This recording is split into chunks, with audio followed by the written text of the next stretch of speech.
तो hello everyone, कैसे हैं आप सब। आई होप आप सब अच्छे होंगे, स्वस्थ होंगे, मस्त होंगे। मैं कामना करता हूँ आप सब स्वस्थ रहें। और एक मैं नया गाना लेके आया हूँ आप सबके बीच, और इस करवा चौथ के पावन पर्व पर मैं आप सबको सुनाना चाहूँगा। और ये कोई रिकॉर्डिंग गाना नहीं है, मैं आप सबको लाइव गाकर सुनाऊंगा और आप सब एक बार सुने और अच्छा लगे तो भाई को सपोर्ट करें, अपना प्यार दुलार और आशीर्वाद बनाए रखें।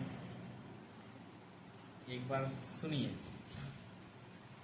कि चंदा छुपिहाना आज गगनवा में, कि चंदा छुपिहाना आज गगनवा में, गगनवा में हे करवा माई के पूजब भवनवा में, हे करवा माई के पूजब भवनवा में।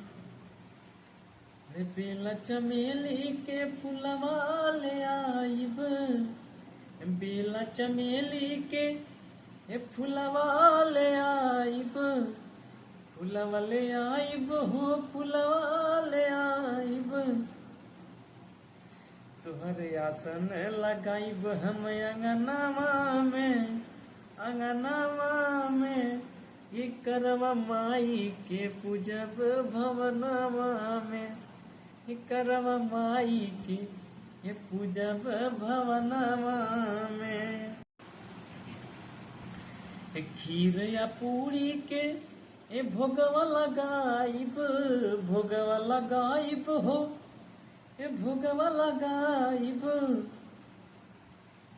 तुहर आरती उतारब आंगनवा में, आंगनवा में हे करवा माई के पूजब भवनवा में, हे करवा माई के पूजब भवनवा में। पति संग हाथ जोड़ी मांगब मंगनवा, पति संग हाथ जोड़ी मांगब मंगनवा, मांगब मंगनवा हो, मांगब मंगनवा। जोड़ी अमर रखिया सातो जनमवा में, जोड़ी साथ रखिया अरे सातो जनमवा में, जनमवा में करवा माई के पूजब भवनवा में, करवा माई के पूजब भवनवा में।